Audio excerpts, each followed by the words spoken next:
Good evening and welcome to Abdi. Fish Garma Hula Dunya for reaching out to our Gaelic friends in the West and welcome to the second Calm Ya for our Vice. We've got a rare selection of Falconacht for right for Shetland down to Dumfries and Galloway. So we're kind of real wheel covered. So we've got a range of poems, some stories, and a song or two, I think, and we've even got a special guest for Israel joining us in that, so half exciting. I'm Phil Reid. I'm the membership secretary at Urvice. We've got a couple mayor Urvicers on the call with us tonight. The Twa Andrews. They're going to be for a bit, and I'm just here to keep it all together. It's usually Iona that does this bit, but she couldn't manage an act, so I'm having to step in as her not quite as glamorous replacement. But we're fae close by. She's for Huntly, I'm for Riney, so it's nae far away in Aberdeenshire. But I'm for abide in Edinburgh now, so I'm speaking to you from my summer house at Fit of the Garden in Portobello. So there you go. So I thought further ado, because we've got about 17 or 18 folk a night to get through. We'll just head gone, and I'll pass over to Ian. And I think, Ian, you're going to give us a wee song to kick us off, eh? Hi, yeah, I'm very excited to be here. First of all, this is the first time I've been at a Urvice event, and I'm really happy to be here. Yeah, I'm gonna sing a song, and I was thinking of what to sing, and I thought since I'm on first, I'll sing a song that's about it's about drinking, and this is a song by Robert Burns, and this is called Willie Brewed a Peck o' Malt. And it's a song, as you'll be aware, that Burns was no stranger to a bit of a party and having a bit of capers. So this song talks about when he was visiting a friend called William Nicol in Moffat. And so there's three characters: Robert Burns himself, William Nicol, and there's an Alan Masterton, and he wrote the tune that I'm going to sing this to. So please join in at home if you know this, or you can pick it up. It's a chorusy song that I'm going to sing. So here's Willie Brewed a Peck o' Malt. Oh, Willie brewed a peck o' malt, and Robin Allen cam tae pre. Three blythe hearts that bleed lang necked, you wed the fountain christened. Oh, we are not fair, we're nae that fair, but just a drappie in our ee. Oh, the cock may craw, the day may daw, but I will taste the barley bree. Here are we sad, three merry boys, I trow are we, and mony's the neck we've merry been, and mony mair we hope to be. Oh, we are not fair, we're nae that fair, but just a drappie in our ee. Oh, the cock may craw, the day may daw, but I will taste the barley bree. It is the moon, I ken her horn, it's blinking in the lift, say he. She shines sae brighty while us hame, but by my sooth she'll wait a wee. Oh, we are not fair, we're nae that fair, but just a drappie in our ee. Oh, the cock may craw, the day may daw, but I will taste the barley bree. Wha first shall rise to gang a war, a cuckold coward's loon is he. Wha last beside his chair shall fall, he is the king among us three. Oh, we are not fair, we're nae that fair, but just a drappie in our ee. Oh, the cock may craw, the day may daw, but I will taste the barley brie. Thank you very much. That was brilliant, Ian. Thank you very much for that. Thank you. Yeah. A lovely song.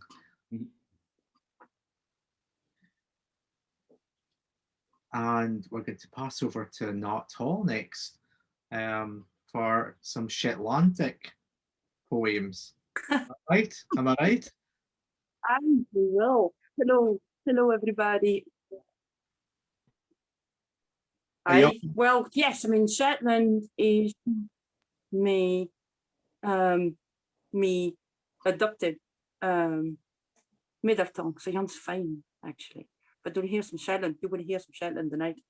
I hear a pretty poem in Shetland, which, well, I hear a pretty poem, I hear two pretty poems, and they're pretty story flash fiction, a twinion. The first pretty poem is called Blueberries, and I'm translated this for the Norwegian, which is another pretty poem which I wrote, Blåbær in Norwegian, but this is in Shetland dialect, so we're going to kick on with it.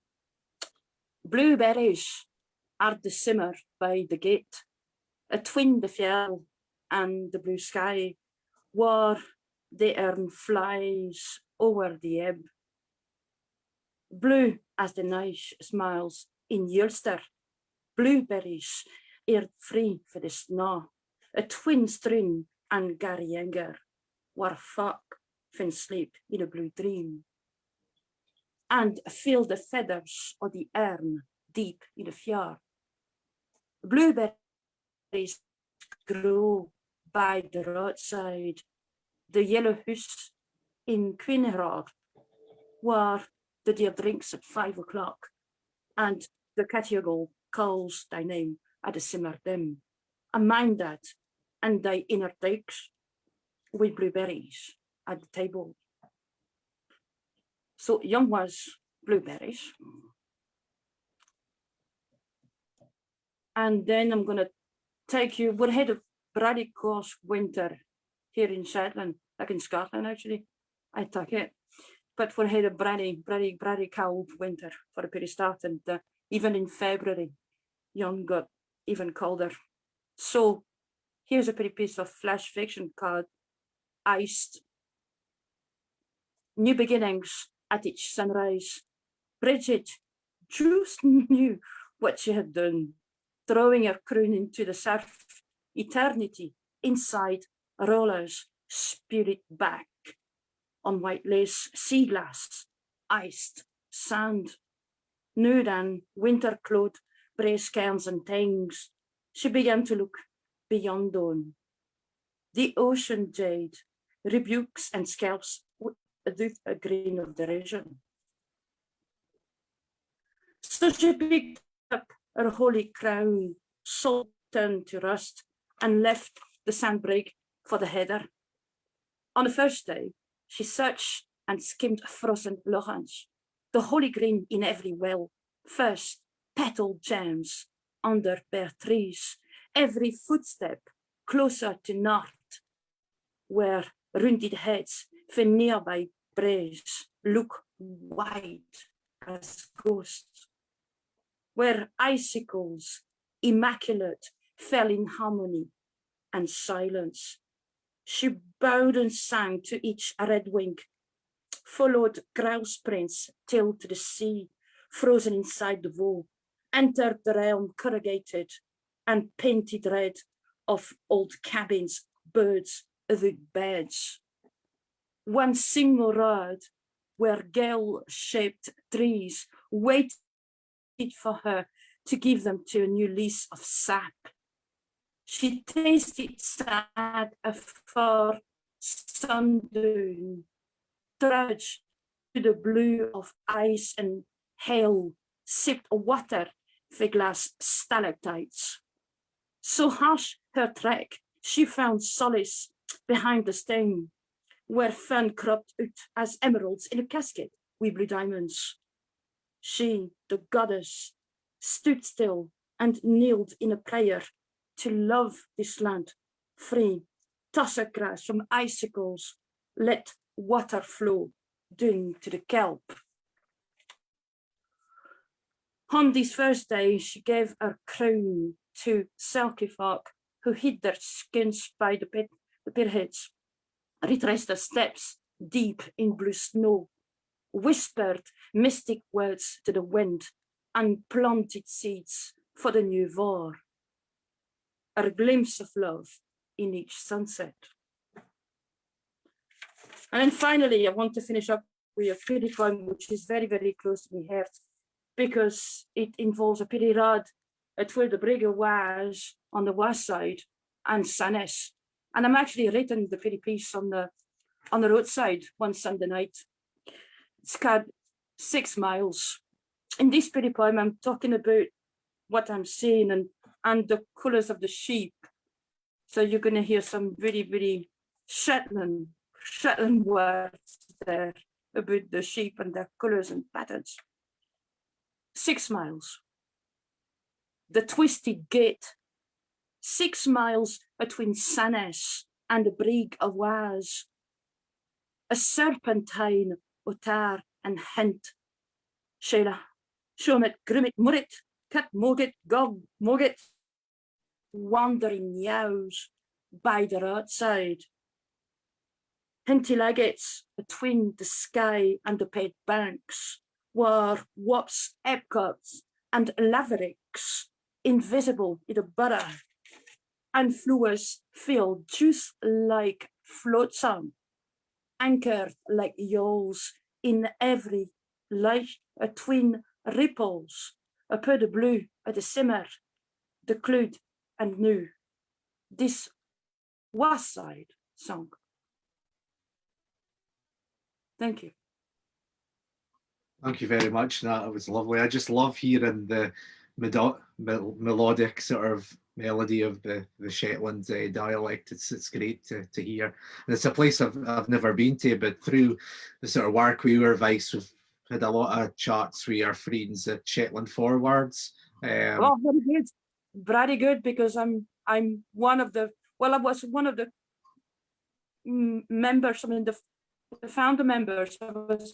At the time I was the Swiss mother. But I'm, right. Like I said, I'm been adopted, and Shetland Forwards comes back to a long time, 2004, since the conference at the Sky.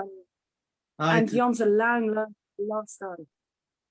It's great. And I would say to anybody, if you follow them on the social media, and jump onto their events, because they're really great to listen to. And as a Doric speaker myself, like there's a lot of words you can understand, and they're almost the same, but then the next word will be more Nordic, and you I have no idea if it's about. But I mean, I can definitely follow it, but there's the odd word that baffles me. But I'll maybe mark it up a time. See. You'll be very, very welcome. I'm sure you like a party or two up here, I'm sure.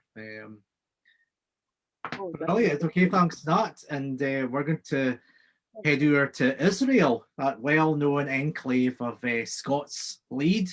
And with a young loon with us tonight, Neil, and somebody, have I got Neil on? Is he?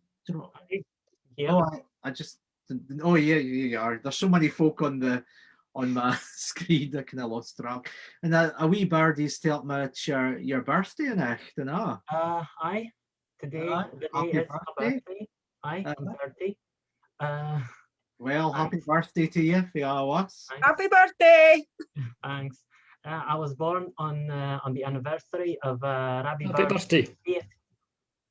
So it's almost poetic being here. You know. Yeah. Well, fit better way to spend your birthday than with us, I would say. You're a lucky loon. Right, I'll pass over to you. So just for everybody watching's benefit, Neil has been learning Scots for his home in Israel, and this is the first time he's publicly spoken Scots like in this kind of forum. Is that right, Neil? It's the first time I've ever speak Scots with another person. Outside of Scrive lead online. So apologies if I'm mispronouncing something. Okay, my native leads are Hebrew and English. So like I said,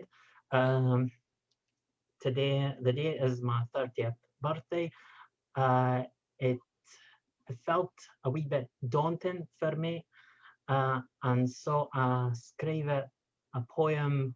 It's a wee bit sad about my own feelings and feelings in general about aging and looking back at your life. And fair warning in advance, it's a wee bit obscene at the end, just a wee bit. So I'm starting now.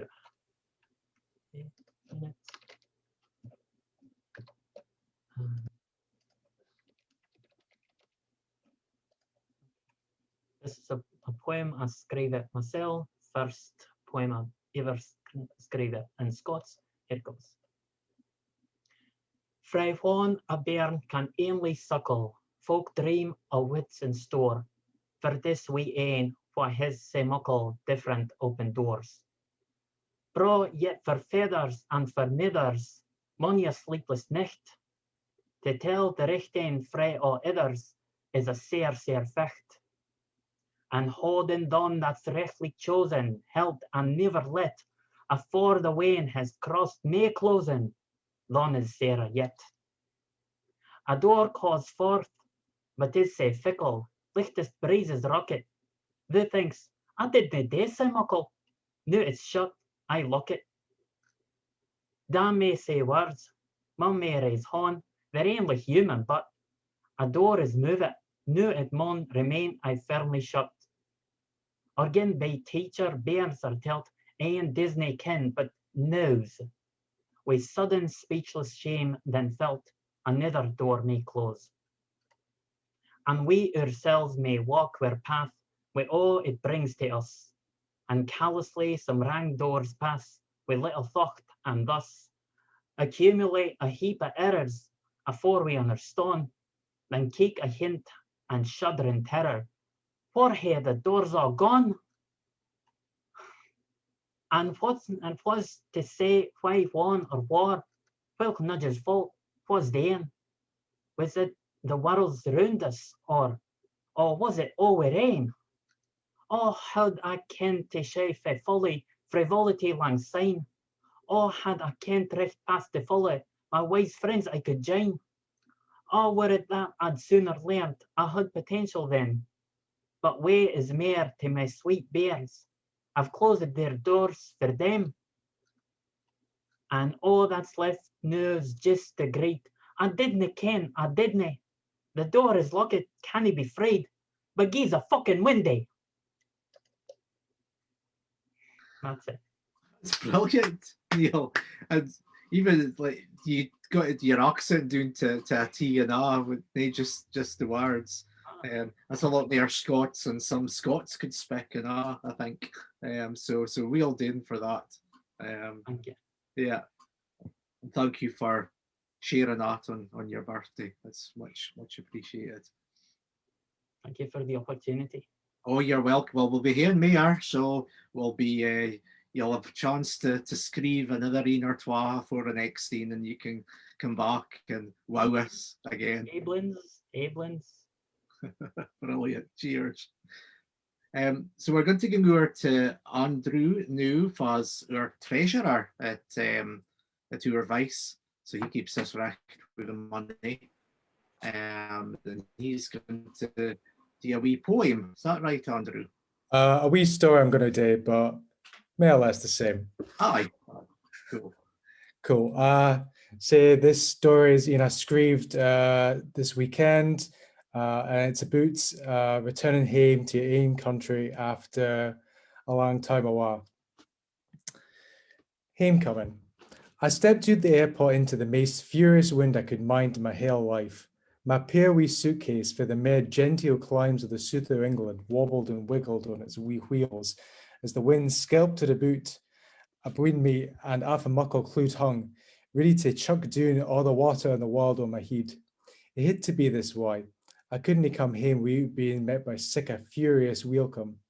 Gripping the handle of the suitcase, I headed toward the taxi rag, joining a wee burk of folk all doubled over as the wind continued to bully them, keeking nervously up to the sky in case it started to pour down. After 10 or so minutes, after finally making the front of the queue, a taxi driven by a peely wally looking loon, nae muckle mair older than myself, stopped the taxi afore me and gave me a look to hop in. Sliding into the back seat, I was fair tricky to be finally leaving. It was a 40-minute trip into the tune for the airport.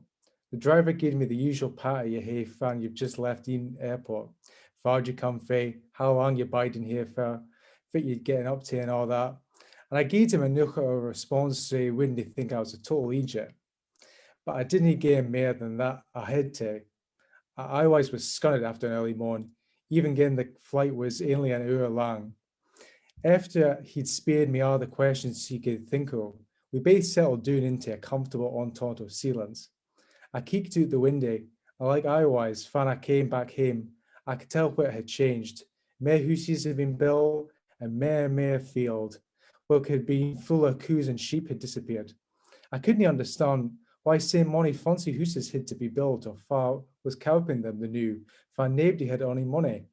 Well, I thought to myself, I jealous the money doesn't disappear, it just moves to somebody else. We began to see more houses and less fields. We were heading into the tune the new, the bog buildings of suburbia transforming into a wheen of muckle blocks or apartments and offices. My head began to swell as the familiar six of my birthplace flashed before me.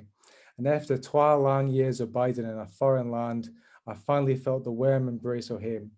For all the bonny six are in the world, nane I ever say bonny as even you call your ain. There was nae sick awe on the physog of my driver, where a seek self expression he parked the car and took his money without any comment.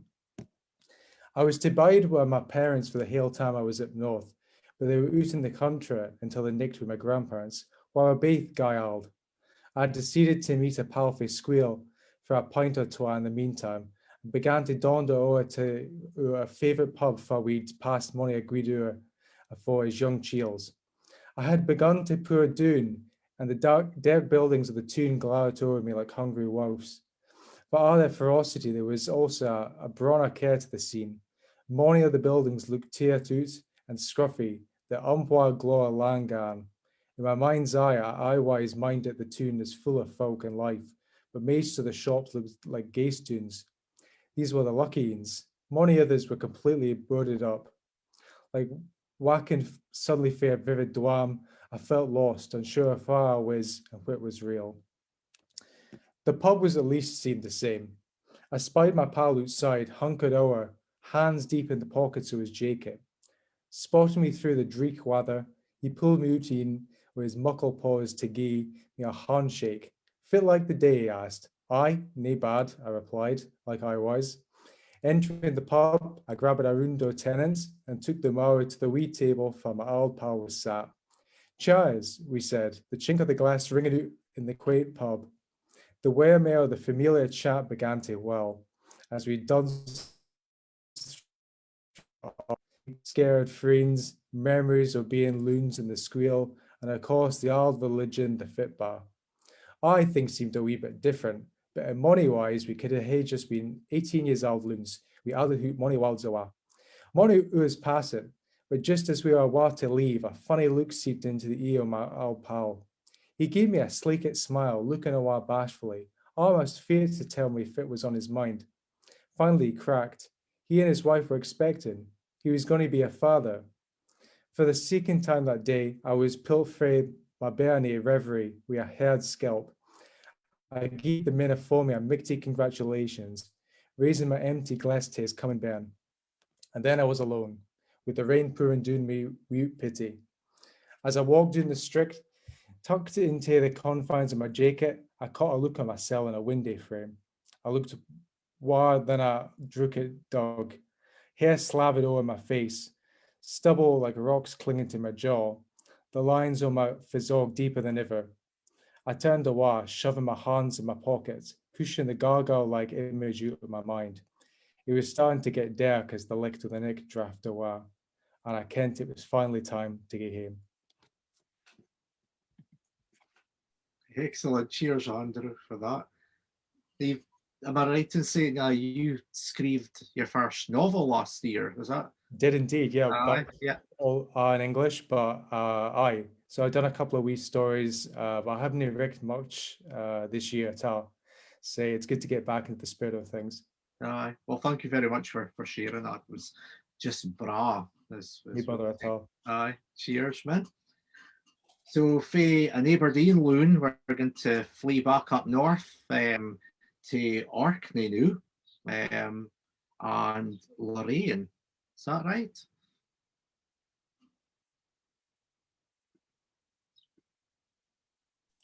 Have we got Lorraine? That's right, yeah. Yeah. Aye. Aye, like, Aye, not bad, aye. So you up in Orkney tonight? yes, That's fine. So we've got two Arcadians tonight. That's yeah, there's three of us here, yeah. aye, and very well represented by the Northern Isles. Get all over the place.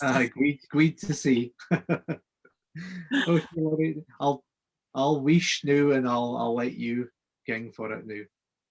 Okay then, so I've got a couple of pity pieces here. Orkney folk are great for gallivanting, and I'm no different.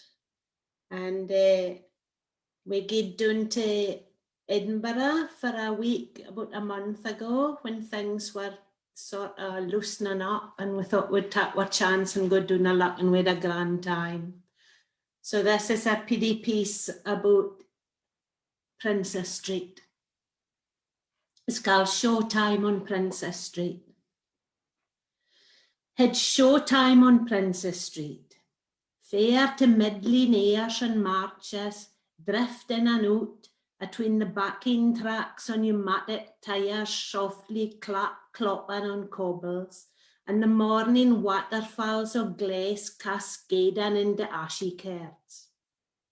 Sky-high sooty stones tower above pavements, rubbed clean by synthetic soles scuffing up and down. Colourful characters strut on the mile-long monochrome stage. Global chatter floats around and mixes with smells of exotic spice and chip fat. The shouty tellers of stories and sailors of magic and slapstick finish their 5 minutes of bluff and banter to the eager clapping of heritage seekers. For a fistful of your English pounds, American dollars, or Chinese yuan, I'll tell you the story you're looking for. I'll make you glad you can afford to sleep in your tartan haven where the grave robbers dare not go.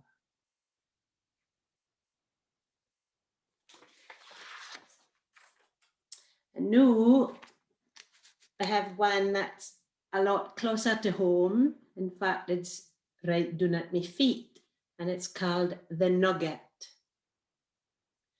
There's a nugget of blue cheese under the table. I caught a glimpse of it when I sat down. I mind dropping it yesterday, or maybe the day before. Lunch was Westry water biscuits with butter and blue cheese. Stilton, or maybe Danish blue. I wonder if the cultures in the cheese are interacting with the bacteria on my wood effect laminate flooring. Maybe there's a scientific miracle happening right there under me kitchen table. Some unken pathogens are maybe mixing with the spores from the cheese and mutating into a mold juice capable of killing this bloody virus. It's maybe sitting under that nugget of cheese, just waiting to be found by some 21st century Dr. Fleming. Well, me cup's empty. I'll away and get the dustpan and brush. That was excellent, Lorraine. Thanks very much for that. I was just thinking a nugget of cheese wouldn't last long in my house. We've got a wee pug, and should we call her the Eco Hoover, because there's nothing, our fleers have never been so clean, I don't know, I think, since we got her. A recht hunger of a beast. That was lovely. Thank you for sharing that, Lorraine. That's brilliant. Okay, so just going down the list, we're going to Tom now. Tom, you're just across the water in Fife, me. That's right, you're in Porty. I'm in Kirkcaldy. Oh, I'll give you a wave. I can see you. Give you a wee wave. Aye. Okay, hello folks. I'm going to take you to Russia now. I've got a wee extract from a story by the Russian writer Anton Chekhov. It's cried gooseberries. We've had blueberries, now we're having gooseberries. Now, this character who narrates this story, and I'm just giving you a wee chunk of the story. This character, he's no like me at all. I'm a nice, sweet and gentle person. And as you'll hear, he isn't. Now, he's biding with his brother. And his brother, he's not really happy with his brother, because his brother is obsessed with growing gooseberries and eating them. And that is the extent of his brother's horizons. So here goes. Gooseberries. Have I had this notion of blitheness meld with dool, and now seen this felly that was happy as Larry, with his ambition in life fulfilled, and was gay chuff with himself, I had this awful feeling of real despair likes. The worst was at night time. They'd made up this bed for me, see, in the room that was next to my brother's, and I could hear him, wide awake he was, heeding for their own plate of gooseberries, and gutsing one after the other. Oh, by God. So there's me. I'm thinking about all the contented, happy folk there is. Christ, it fair gets to you. Just think about this life of ours. All their high hedgens, patronising lazy bastards that they are. The pig ignorance of Joe Public. Inequality getting worse, our money folk in small spaces, no physical distancing, often going to buggery, arseholes getting pished out their skulls, hypocrisy, lies. Yet often's quiet in folks' houses and out by in the streets. Can you take 50,000 folk in this town? There's no one of them protesting, nobody kicking up a stitchy about it. We see folk going to the shops for their messages, stuffing themselves during the day, snoring through the night, blethering a load of shite, getting married, getting old, seeing after their dear departed ones at the creme. But what we didn't see or hear are the folk that's suffering. All the horrors is happening backstage likes. Aye, it's that quiet, that peaceful. Just a load of statistics, numbers. So many folk had gone mental, so many folk had been hitting the bevy and their livers is fucked to blazes, so many bairns had nothing to eat, and they do. And it seems that's as it should be. Seems the happy folk can only feel Joko because the unhappy creatures just put up with their lot in silence. It's a kind of societal hypnosis. Ken, there ought to be a fellow with a hammer just outside the door of a contented, happy punter. and just constantly chapping awa to remind the bugger that there's folk out there that aren't so lucky. And that it might be all sweetness and licht for him. No, but sooner or later, life's going to show its claws. Sickness, poverty, loss, and there'll be nobody to see or hear it. Just like he can't see or hear the misluck of others. But there's nae wee manny with a hammer chapping awa. The happy bastards just go on hunky-dory like the things that fash them just brush past them like a sough through an aspen tree. And God's in his heaven, all's recht with the world. Hits the berries, dear I.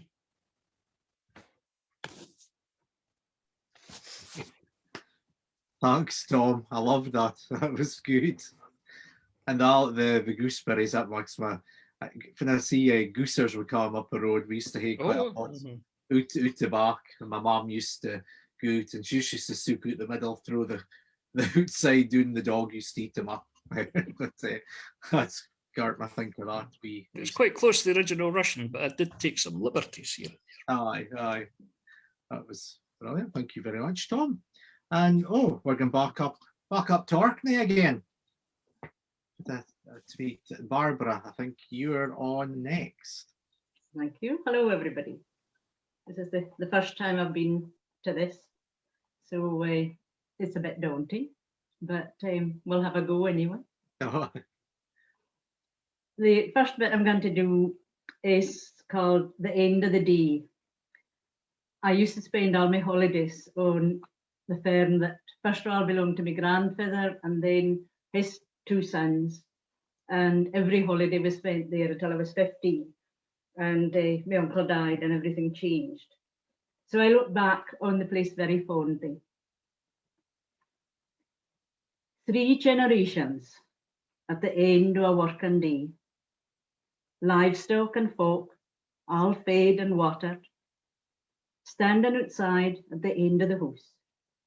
Granda leaning on a stick, the men hearing a last smoke, reek curling for the pipe. Looking down over the land to the brig and the loch, speaking in quiet voices, or no at all. The eggs and butter are ready for the wheat come in the morning. The hay will be ready for cutting next week. That torty catsy and kettlings again. The haunting sound of distant wharps. Soft cluckings as the hens settle for the night. These ferns keep quiet, so we're no noticed and sent inside to bed. Young as we are, we're happy to stand with the old folk. The sky changes as we stand and look. Colours appear and reflect on the loch. A golden glow with turquoise, orange, blue, navy darkening above. The speaking is silenced. The oar drops down and disappears. Then the sound of greeting. Everybody suddenly all concerned. My, what's the matter, Ben? The PD one finally blurts out through tears. Me bonny moon's away.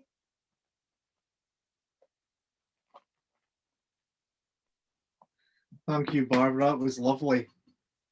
First ammonia, I hope. Is it? Well, this one we had started off with Burns, so I thought I'd have a bit of Burns, but me version of Burns. It was written for a Burns event that our group did and presented up here a while ago. It's called Address to a Clouty Duff. Thou sitting on an ashet white, thee skin looks polished in the light, the clout about thee was tied tight to keep thee round. Thou really are a bonny sight in custard drowned. They're full of currants, raisins, spice, sugar, flour, march, cut into dice. Peel, cloves and ginger all precise, steered in a dish. Then on the clout, thou looks so nice, must make a wish. It's everybody's birthday treat to hae some dumpling on their plate. So round the table tak a seat wi' a waterin' mouth, and ate up till their puggies saint, or Schiller cracks tooth. Some would hae trifle topped with cream, for others cheesecake is their dream, or sticky toffee, rise and steam. A meringue nest, better far to me it would seem, a duff is best. Thank you. Well done, Barbara. Thank you very much for sharing both those with us. It's lovely. And we'll hopefully have you back at our next scene, maybe now you've got a taste for it. Okay, over to Sheila now. Hi, Sheila, how are you doing? Yeah, hi, hello, Phil. Now you've got a poem and all for us. Yeah, I'm going to read 3 if that's okay. They're quite short. Oh, of course. Very welcome. Thank you. The first one I'm going to read is it's a wee meditation really on silence. How silence is not really just the absence of sound. And in this poem, it's about being in nature. And I've used certainly some bits of being a bairn with my granda. Silence takes its time, needs the queer to a bairn's hand, slip it into the calloused roch, a granda's warm grip.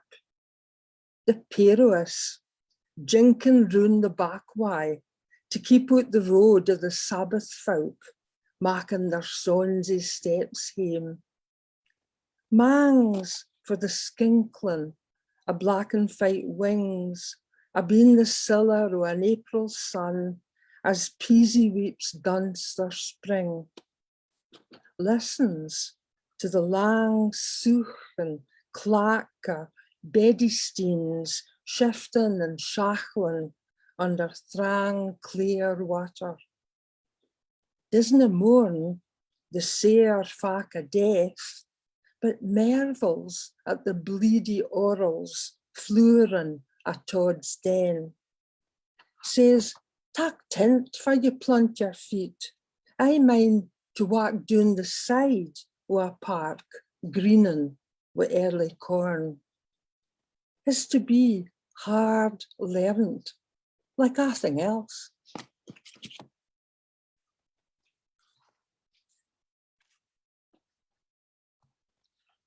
And my second poem is, it's about the life of a cotter wife. My granny, my father's mother, was a cotter wife, which meant that they moved around a lot. When our man would get his fee, at one farm, and then that might only last 6 months or maybe a year. And she died when I was 6. I never really knew her, but reading something Jessie Kesson wrote about how it was impossible to ever plant, and she talked about trying to plant an apple tree, but there was no point because she would never see it grown properly. So that's really what inspired this poem. Cotter wife.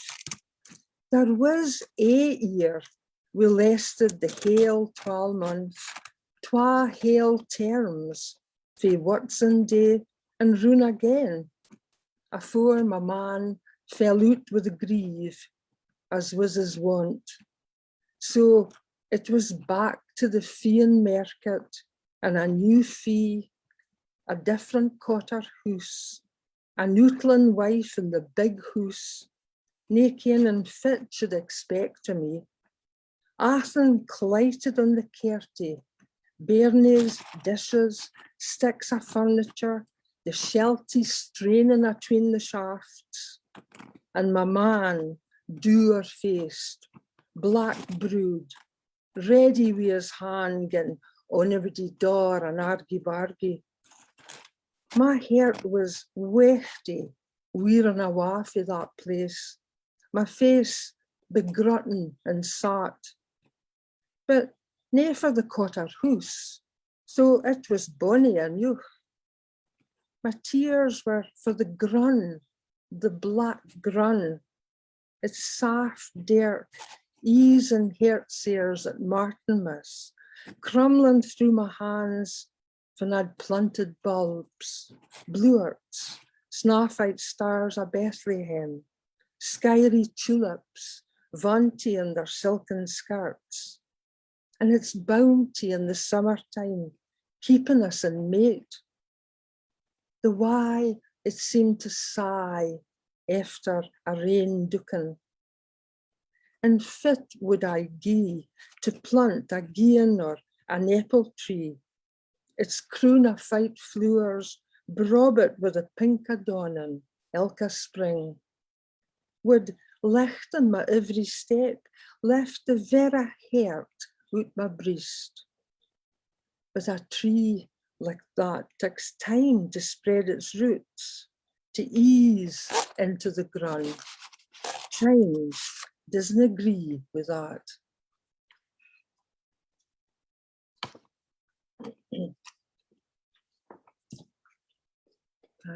Thank you. And I'll finish, this is just a wee love poem. I don't think it needs an explanation.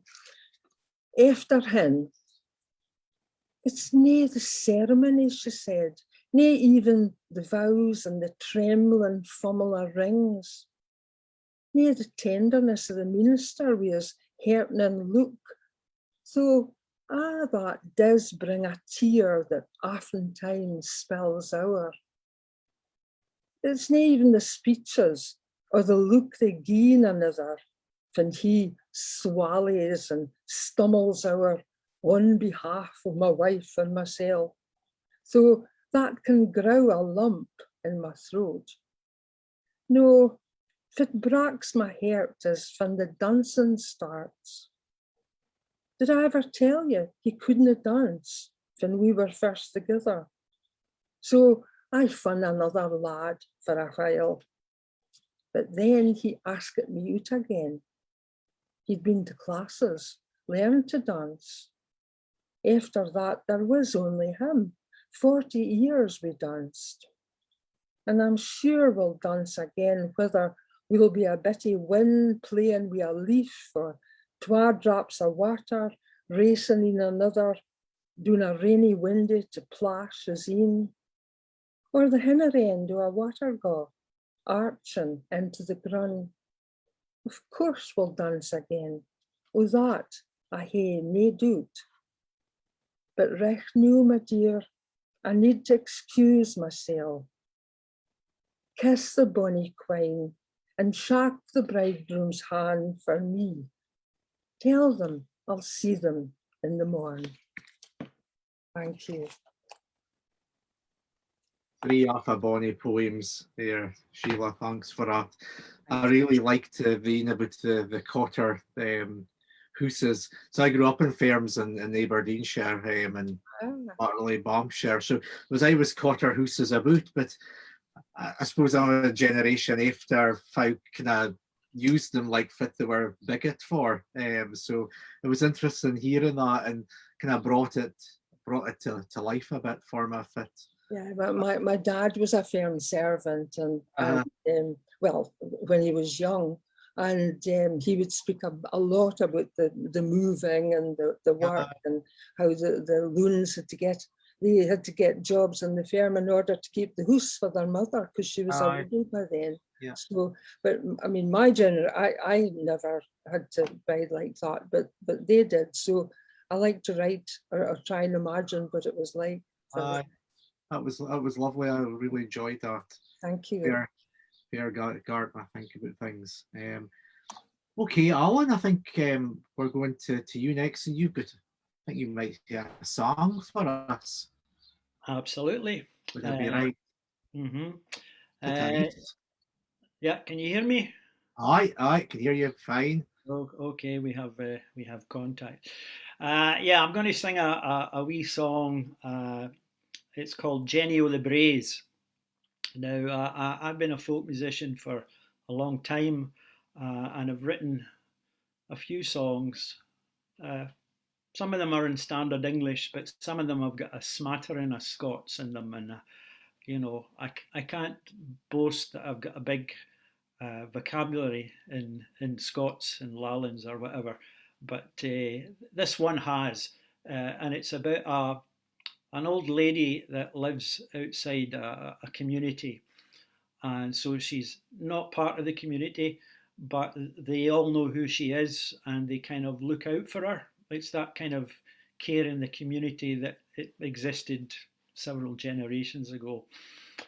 But she's also partly based on folk that I recall as a wee boy in Glasgow and in Kilmarnock in Ayrshire. Folk that I didn't understand, that there was something different about them, and I realise now that they were vulnerable people. But again, everybody knew who they were, and they were almost one and all harmless folk. So again, care in the community. So anyway, Jenny o' the Braes.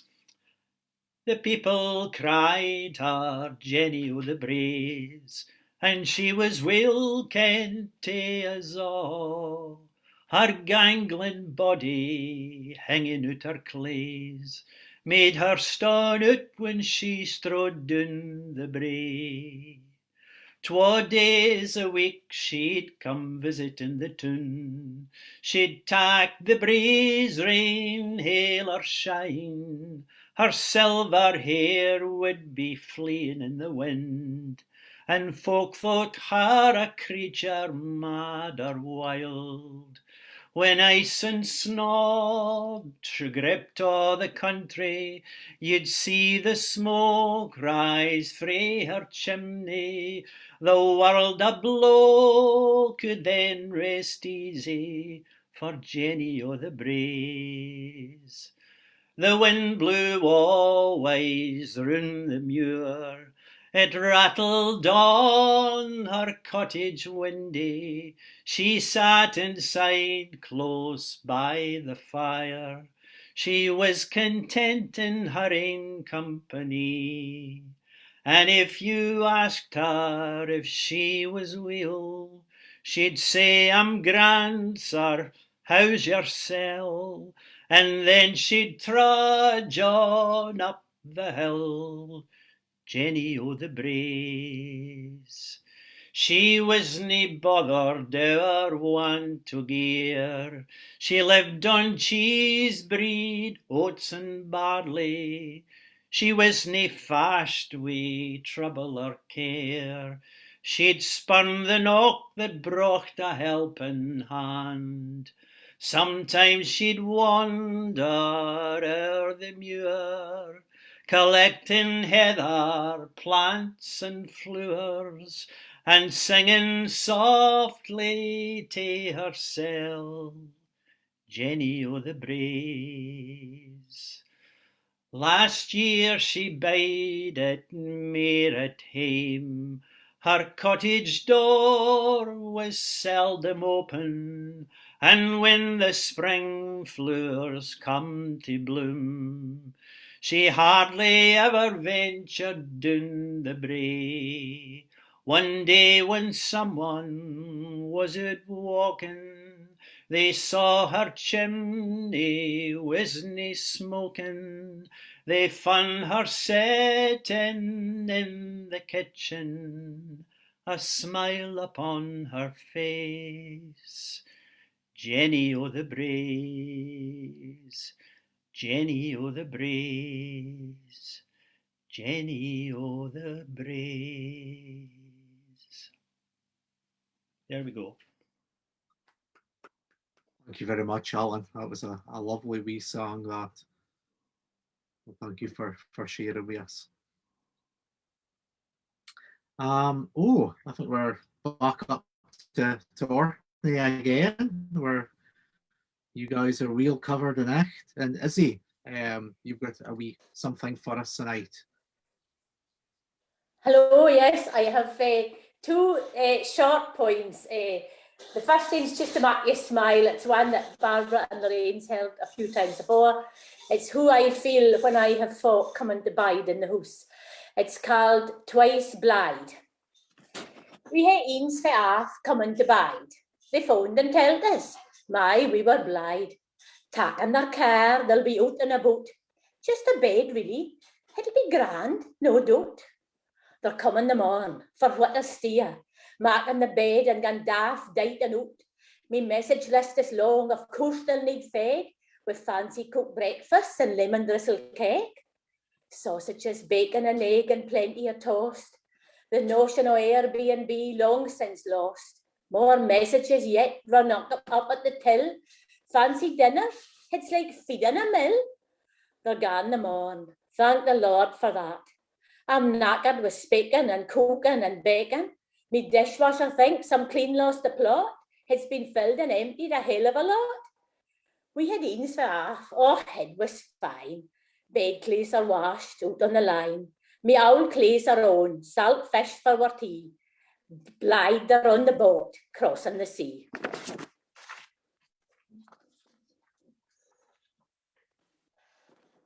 I hope you don't all feel like that when you folk by them, but I often feel like that. I think we The other can one's a argue. short piece. Sorry. The other one's a short piece. We don't really have much moor burning in Orkney anymore, but in the spring of the year, as youngins, we always get out and burn the grass in the ditches. So this is one called, and I should say that in Orkney, a fence post called a stab. So this is one about burning the grass in the ditches. What were you thinking? You're knackered the entire row of stabs. Did you know watch the earth or the wind? What were you thinking? You trailed the glowing nave of grass along the ditch. Did you know look a hint you? What were you thinking? You thought it was wheat in the bottom? Did you know notice how high the flames were licking? What were you thinking? You heard the ping of the wires tightening. Did you know see me stabs gone black? What were you thinking? You saw the reek drifting across the road. Did you know twig it was fearful thick? What were you thinking? You can hear me now, no more burning. No more old grass in the ditches for you. You have new stabs to drive, a new fence. That's what I'm thinking. That's it. That's it. Just a bit of fun. Oh, that was brilliant. I'll maybe drop in by and get some of that lemon drizzle cake when I come to Orkney.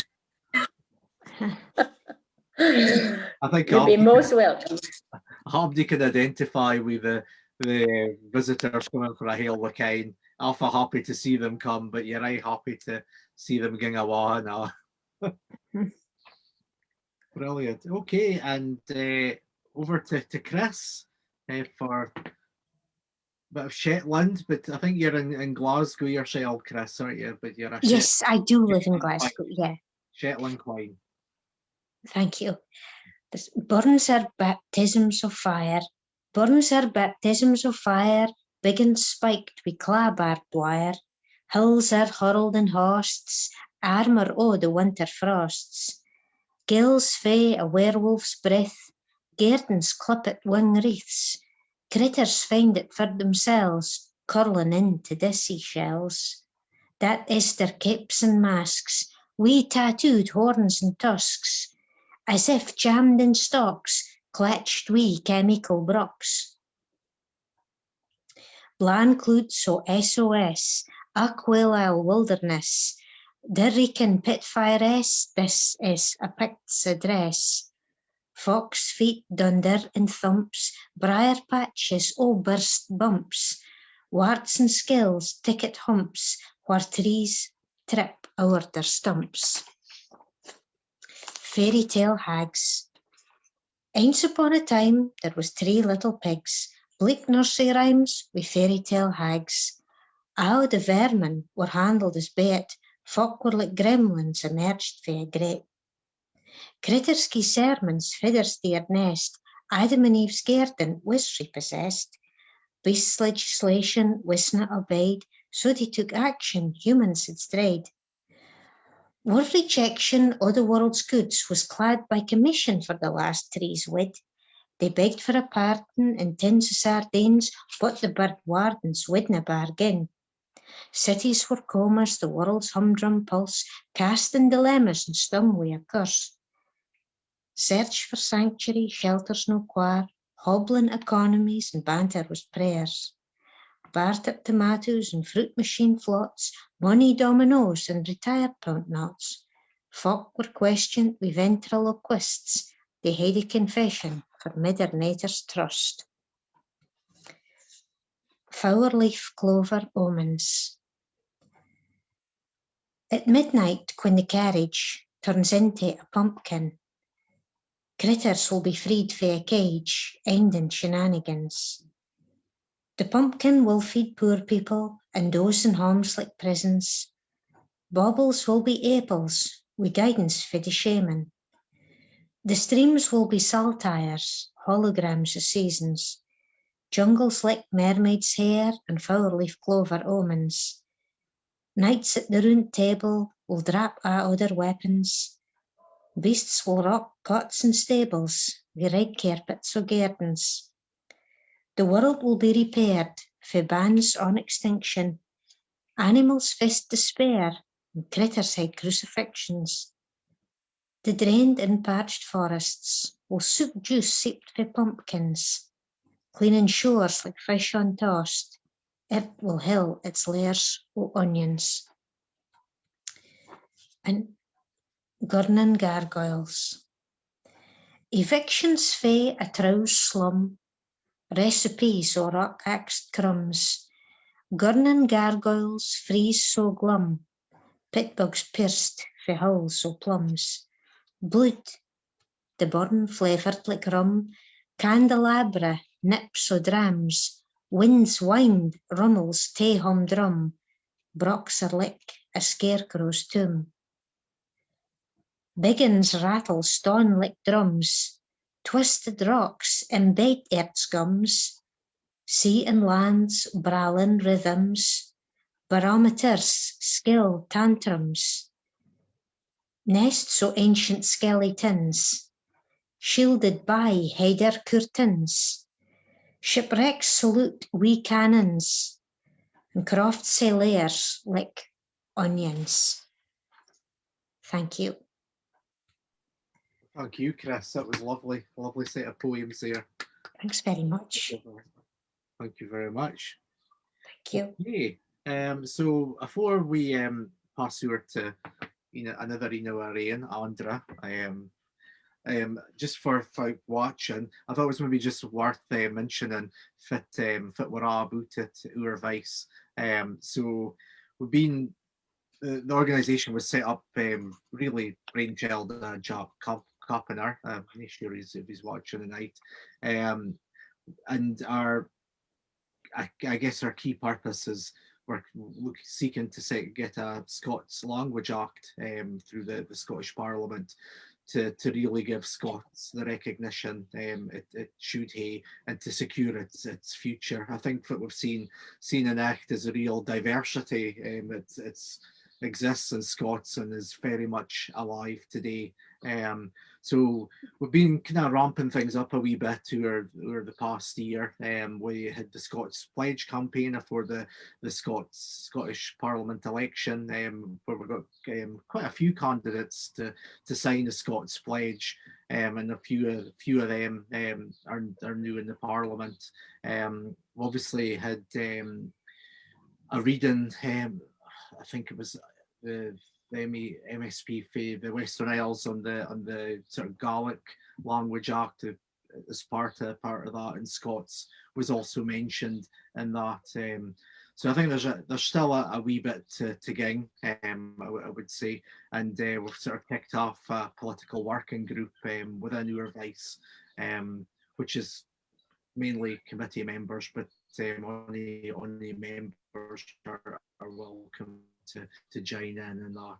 So it's a lot to do, but very exciting times. So, Andra, are you ready to do your wee bitty?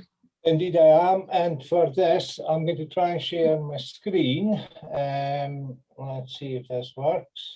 I should have allowed that. That's me. Can folks see? Oops, just a second. Can folks see that?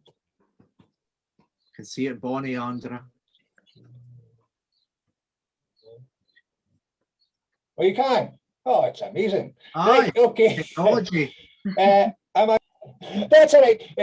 I live in Stirling, but I was brought up a wee place called Memsey, Dalcamonte, which is a side of Broch in Aberdeenshire. So I'm a country loon, Kent Arbid Feehan markets, Kent Arbid Clutie dumplings. I mean, I'm thoroughly enjoying myself tonight.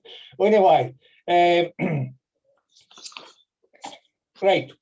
Aye, so this was pulled together for it was a crowd of young folk for representing various countries in the European Union. So that was to show the spread of Scots in Scotland, and that was to show where Fraserburgh or the Broch, as some of you came, for a wee that is. There you are. Okay, I'm going to just recite a poem, or going through a poem called Wheel Geordie Webster, and it's written by John J.C. Milne. Now you can read for yourselves, I presume. He certainly wrote a lot in the Doric dialect. He was born in Memsey, which is the same place I was brought up in, near the Broch. He attended the University in Aberdeen, and he went on. He was well educated and was Master of Method at Aberdeen College of Education, the TC, the Teaching College. His collection of verses, the Ora Loon, was published in 1946, and he's probably most famous for that. I think he also did Hamewith, which was another one. Okay, and there's me. I was born in Memsey in 1955 to a farmer family. I was brought up in a place called Memsey House, and I've no published works. Okay, right, so some of you will recognise that as being Scotland. That's to show you where Memsey is. So it's just outside the Broch. It's about 4 miles outside the Broch. I went to Memsey School until primary 6, and then I went to school in Fraserburgh North School, which is largely fishing folk. So that was, I mean, a real cultural difference. And when I went to school there, they thought I was a bit of a yokel. I spoke funny. Well, I just lived 4 miles from the place. Anyway, this is to show you where the school is in Memsey. There's Memsey Crossroads there. Memsey House is doing there. So it's the poem all revolves around that. That's the school. So it's been a house for a long time. There was a cairn next to it, and I growing up, I thought every school had a cairn next to it, but apparently not. And that's Memsey Shop and Crossroads, and we'll come to that because Geordie Webster, the poem it's about him going to school, or rather being late to school. So here we are, real Geordie Webster. I'll give you both. So the translation is on the right-hand side. I'll let you when I need that translation. But real Geordie Webster, fits excuse a day. Please, sir, was my muckle day for coming down be Mearton, and Mearton being Muirton of Memsey, and I reckon he was speaking about coming for a new seat at Pickerston. We neither Hosner, seen a muckle loupin, but a gartna stood there or a steam. Now you'll see me as I said gart me rather than gate me. That's just the way I was brought up to speak, I suppose. I do Geordie Webster, that with that tail. Please, sir, I didn't hear a bell.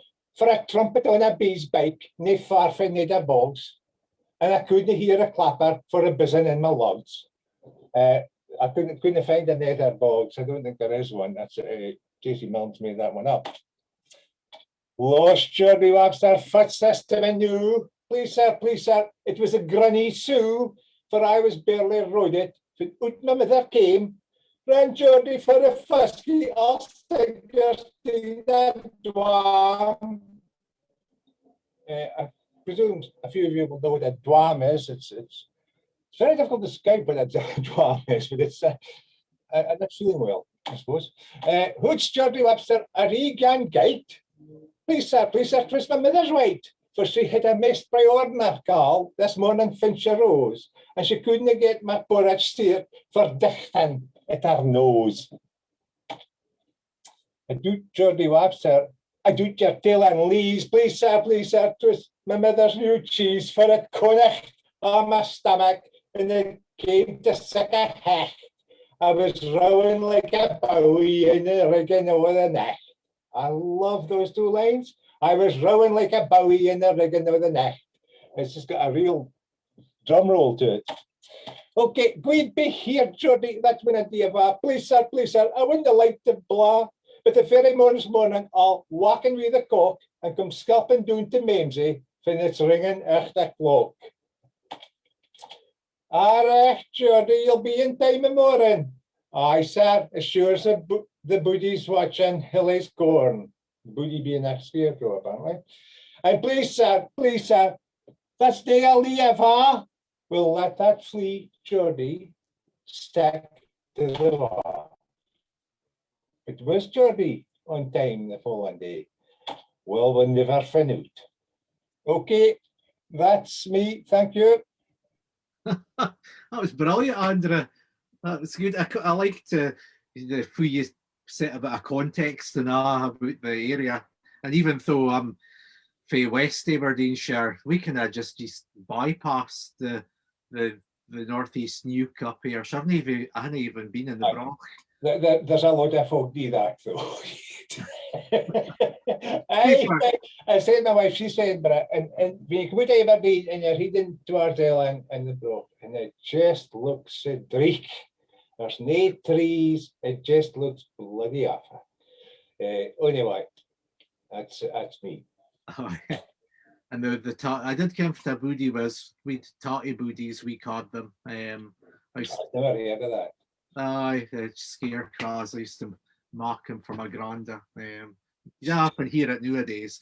And I suppose there's no muckle reason to speak about tatty boodies in Edinburgh either. So no. Brilliant, thanks Andrew for that. Okay, we're to Joyce for a short story or a poem, maybe. I'm going to just do a few wee poems for you, if that's okay. Aye, that's good. This is my first time joining you, so thank you for this opportunity to meet you all. I consider myself a Glaswegian exiled on the Shetland Islands. Brought up in Glasgow, studied in Glasgow, and I've lived in different places, but for the last almost 20 years I've lived on Shetland, and that's very much inspires everything that I do. The first poem I'm going to read you is more inspired by my Glasgow past, and it's called A Right Wee Stoter. A right wee stoter, that's what he called her, and she was a right wee stoter, who made his life worthwhile. If she was giggling or had a right coop in her face, he still loved her. There wasn't any other way. Haud your wish, he'd shout at her for the stair heat. When she was being too noisy, she'd laugh and carry on playing on the stair landing. Whenever she would greet and her wee heart was broken, he'd haud her in his arms, and she'd feel the luckiest wean in the hale wide world. There wasn't much argy-bargy in their tenement hame, for their love for one another held everything in its place. He never made her feel scunnered, or even a dafty. She would look into his eyes and find his face looking back. He'd look back at her and say she was his wee cheeky bosom. And she'd look at him and say he was her big tumshy bear. They'd go to the corner cafe and he'd buy her ginger and chips and then a pokey hat that she would end up with over half it in her curly hair. He loved his days with his bonny wee lassie, and she loved being a Glasgowian with the best daddy in the world.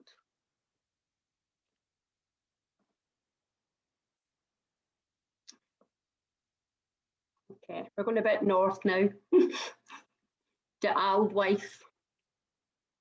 The auld wife sat there on the chair, feeling the welcomed heat after peat fire, a hot cup of tea and a peery hame bake, a moment in her day to rest her weary feet.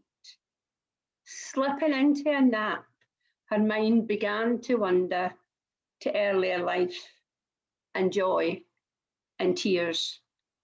Her blanket around her, she looked such a bonny sight. And this is my final poem. Again, this one's about the journey between Shetland and Aberdeen. And it's called New Beginnings at the Southmouth. The Northlink sat upright at the Lerwick Harbour. Folks fastly filling the car deck, cars and camper vans aplenty, heading to and fae holidays, I suppose. Some folks like me were walking on board. Busy lives, busy places, busy people, busy faces. And then I glimpsed her, out of the corner of my eye, a face I kent real well. One I hadn't seen for a peery start. What today, I wondered? Say hello or pretend I hadn't seen her? I wasn't sure. The last time we met, it hadn't been bonny. We'd both been merry. It had been up Hillia 4 years ago. We'd both said words that weren't kind.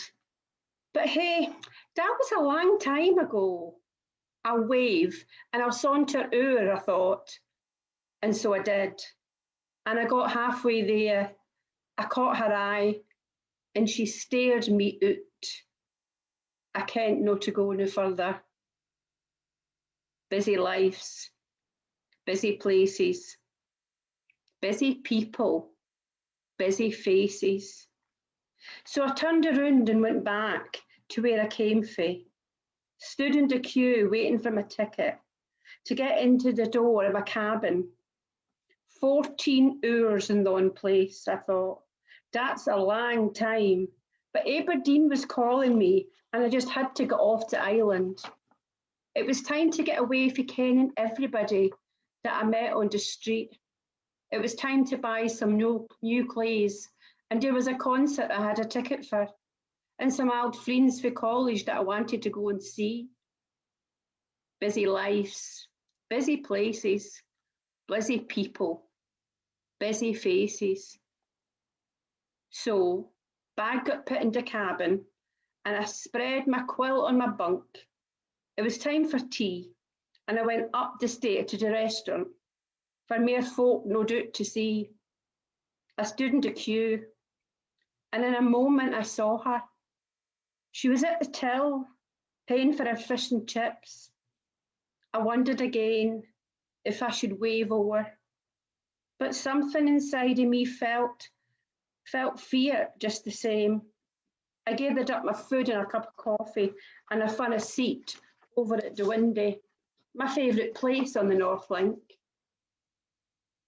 Busy lives, busy places, busy people, busy faces.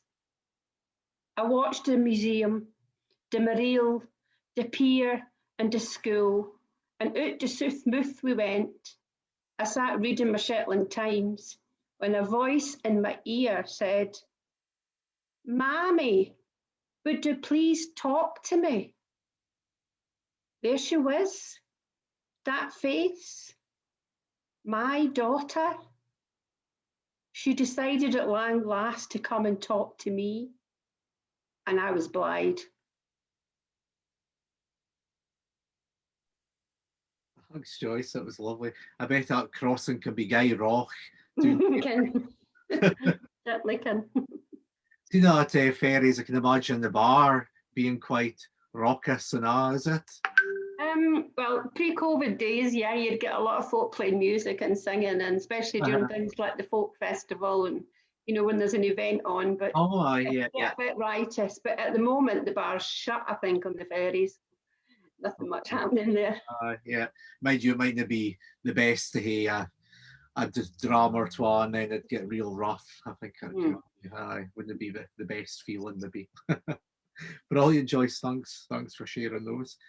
Okay, over to Rory, and Iona's written you'd be doing a Scots song, Doric humour, jokes, or poetry.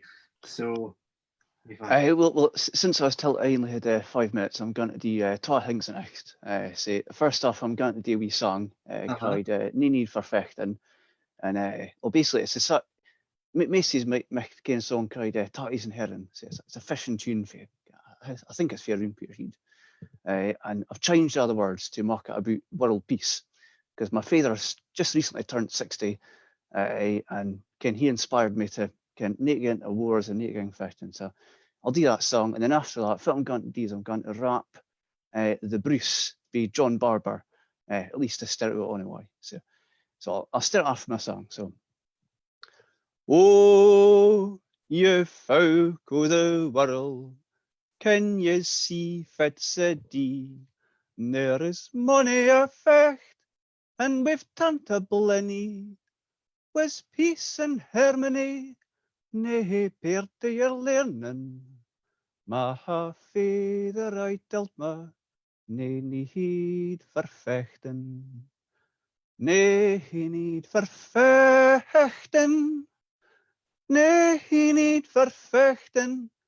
Ma father I telt me, nae need for fechten. The siller gan roon, atween whiz and verbonks, can only wick would see, it's mocking guns and tonks. Mak sicker you ken fu, a bank buys your pension. We man be telled, van Bergie siller for fechten. Nee, he need for fechten. Nee, he need for fechten. We man be telled, van Bergie siller for fechten. So that was that in. There's more verses to it, but I didn't have time of day. So next, there's this poem called The Bruce, and if it marked me want to rap it, is if when I was reading it, you could see there's a wee bit of rhythm to it, and rather than rhyming, we had the vowel sounds. It had consonants to it, a wee bit like a rap song. So I'm not a good rapper, so didn't get off excited about it, but I'll try my best. So.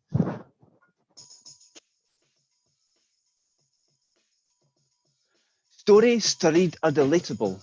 Suppose that they be naught but fable.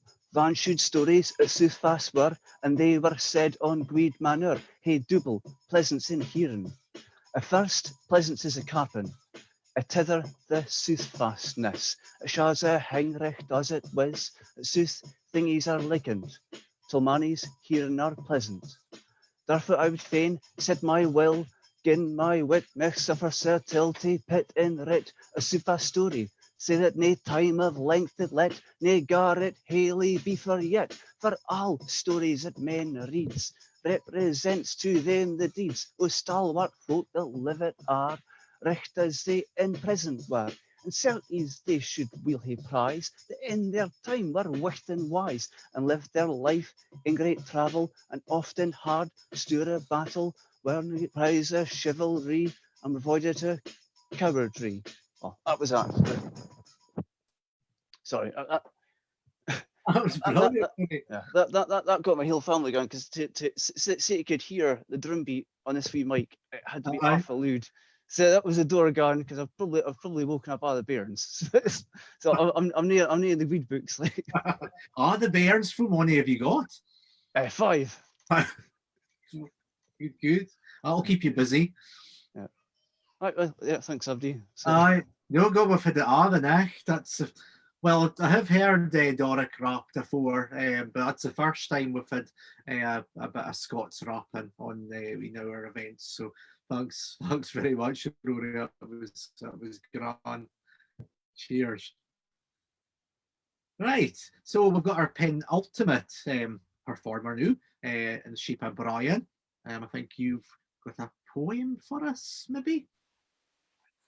I have a couple of poems, if I can squeeze them in. Oh, aye, squeeze away. I will squeeze. I've got twa. The first thing is Craws and Doos. It's that you might cry anthropomorphic. I'll introduce the next thing when I get to it. It's not very long at first. So here's Craws and Doos. Licht steppen, the craws, hoik in yark their nodding heads. Coarse black birds was door, beak inked, bead inked cake, trachels the gars for spiles. In our end of the park, a wheen of spjugs scatter for fear of gustle nebs, scarting the sticked dogs. The grey doos shout and strut, follow themselves like preening sodgers. As money colours shine like medals on their swaggering breasts, and still they rise, staring at the first sign of gathering storm. Aye, but we're the spjugs, running for our peedy lives, sma matter for the doos, dressed up in braided grey, scant carrion for the craws and their scaffy faces with beaks for thieving. Craws tack, and doos lord it, craws swat for scar, doos lie up in their cruiseness, cockach and thrawn. As for the rest of us, we're done, and udu secht, flesh to skite, or slap deed, or sup on files. Craws and doos, we're the lower of the glade, never so keen eat as Willie whip the wind, nor blue spur on the wing. And we scuttle round their spinel shanks like coofs.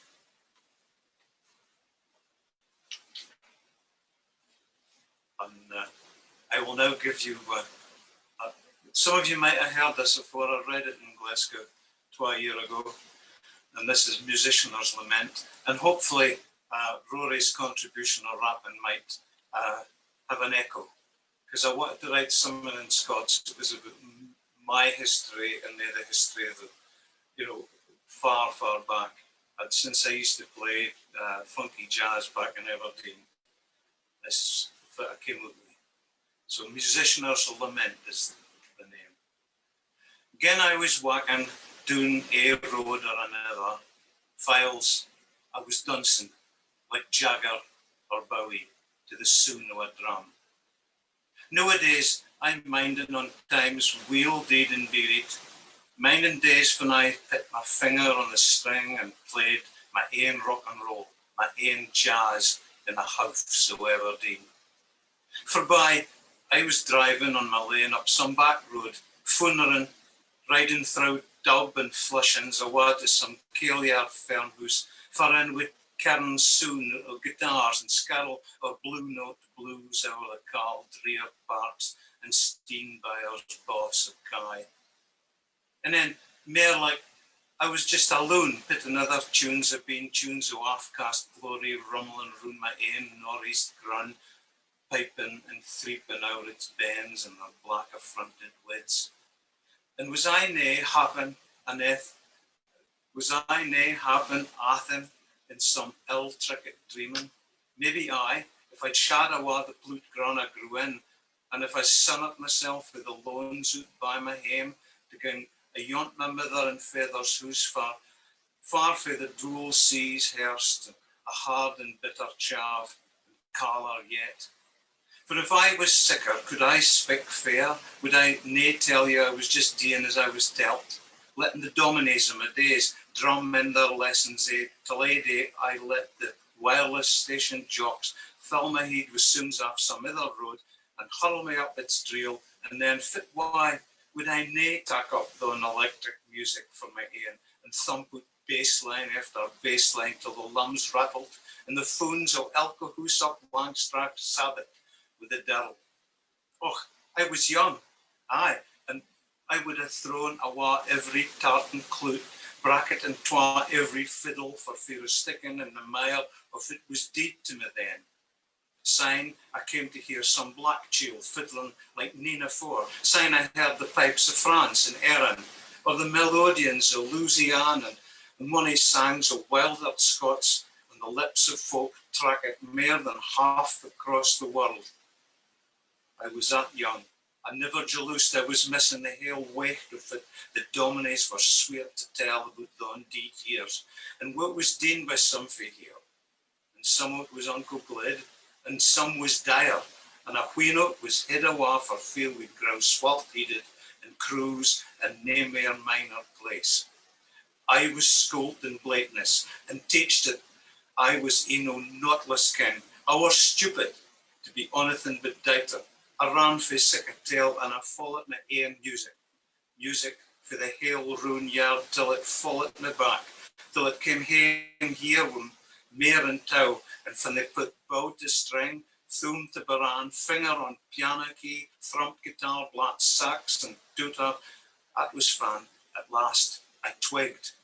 I'd been but half a chiel, nae a recht body, for our money others I had telt how folk like me went best ahead, stot and coming like the coo's tail, aye last of all, and the songs we would like to sing were ora, couthie, runes, better laughed at.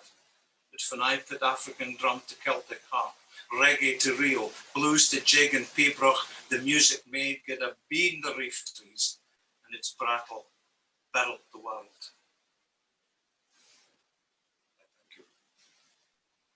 Thank you very much, Brian. I call Maloon the coo. He's like a coo's tail, but he plays the drums and he's got he's nae got any sense of urgency or that. Where I calling him that, but when he goes behind the drum kit, he fair picks up a wee bit. It's the gain of Aldi. Aye. Brilliant. Okay, thank you. And well, last but nae least, we're going to go to a bang with Susie. No pressure, like. No pressure of there, Susie. Well, seeing as this Shane's no gone to bed, I'm going to do her two Wayne's poems, stories. And poems. And I'm going to do you know ain poems. They're short, right? So we'll start with this one. Aggie Bash. Yeah. When I was a Wayne, my papa would call me Aggie Bash. In fact, most wee lassies up to the age of 5 were kent as Aggie Bash, and I'm not often sure where it come from. But as I got older, I would say things that would spook my father out, and he'd call me a wee witch in an affectionate way. So this is kind of inspired by that. Aggie Bash. Watch yourselves, but dinna fash. About the witch guide Aggie Bash. She cures your clouts and heals your rashes, sells love potions to lads and lasses. Ointments for jaggies, biles and stings. Aggie can mend all manner of things. She's mostly wise, goosey and goose, but she has the power to curse your house. To just your mind, dinna gie her snash, or you'll get the worst o' Aggie Bash. I heard she cursed old Jock McCurk for saying that her potions didn't work. He suddenly lost the remote for his telly, fun a big slug in the tail of his belly. The cat next door flied his pet budgie, and his mobile phone fell into the cludgie. His dog got guffy and stank out the room. He just cackled and jumped on a broom. Do the cackle. Jock was dumbfounded. He'd taken the worst. Aggie Bash is the witch. Oh, the fascist curse!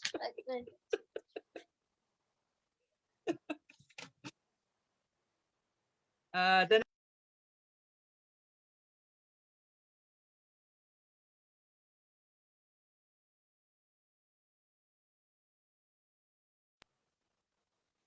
I muted myself. No, that. It was because of the paper There is touched it. that. So this card wished. You do the howling with me. Yeah. Come into the shop then. Come on. Right. This is wee Violet. She loves Scots. Wished. Shug the dog loved to sing. Loved to sing more than anything. He would sing in the cludgie. He would sing on the stairs. He'd sing to the budgie. He'd sing anywhere. He'd sing when he was canty. He'd sing when he was sad. His family loved him, even when he was bad. Yin nicht, when the moon was bricht and fu, Shug sung out his loudest. He closed his in and hurried up his head. Ah, Shug, shouted his family. Can you know what you're wished? His family did love him, but they couldn't get rest. So they put Shug in the garden, thinking it best. Maybe he'll get distracted and play with his toys. Maybe that would stop Shug from making that noise. Shug had no idea he was doing their dinger, because Shug thought he was a fantush singer. In the garden, Hutchin was snaffling at the grun, looking for tasty treats like slaters and worms. Shug says to Hutchin, "I'll be tell't you had my wished, but I've no got yin." Hutchin shrugs his shoulders and says, "I've only got a snuffler and jaggies on my skin." Shug looks up and sees Hullet fleeing silently in the air. There's a wise bird, thought Shug. She'll tell me I'm share. Shug says to Hullet, what does he say?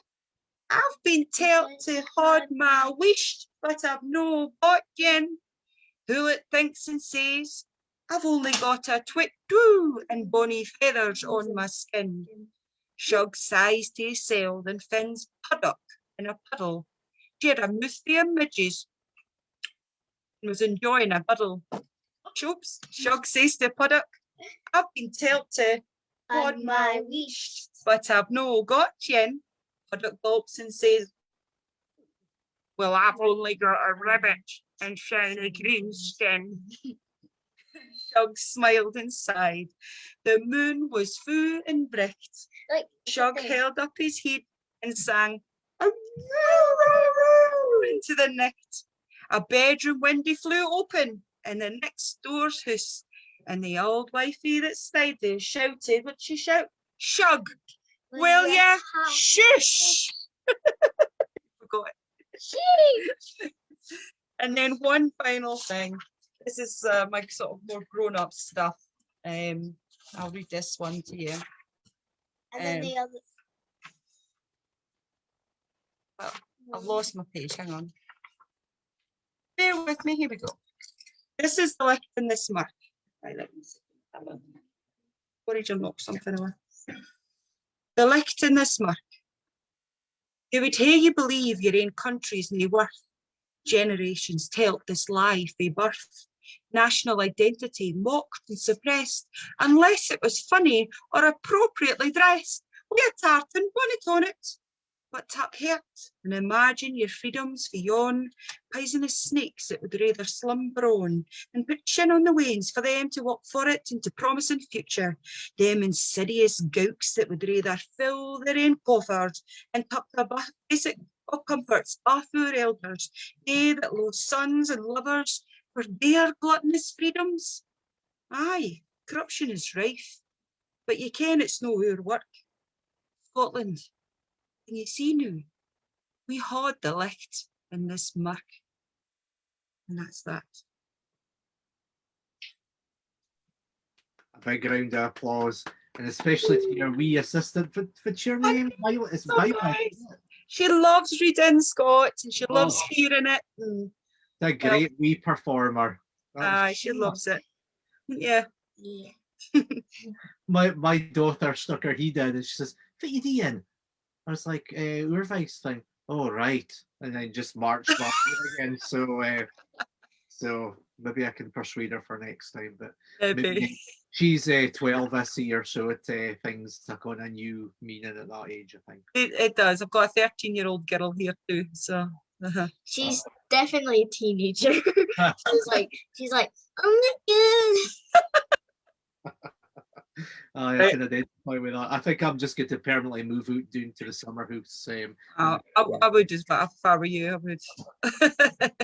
Well, thank you very much, Susie. That was just a brilliant way to end the night. I'm just going to swap back onto the gallery view. So I'd just like to thank Abdi very much for taking the time and doing your wee performances. I've thoroughly enjoyed them. And what we do with these things, we talk the recording and we put them onto our YouTube channel. So we find it we get a lot more viewers after the events and because sometimes folk miss them. So folk will be watching us next for months to come. So thank you very much. So on that note, I've come to the end of my whiskey. So it's good timing. I managed to gar the whole thing last the next. So I'll give you a big toast. Thanks again. And I'm sure we'll be hearing another one of these events and probably the later autumn time means the next have drawn in a wee bit more, and it'd be awful fine to see some of your faces again. So thanks again, and we'll see you again very soon. Cheerio now. Bye bye. Cheerio. Cheerio.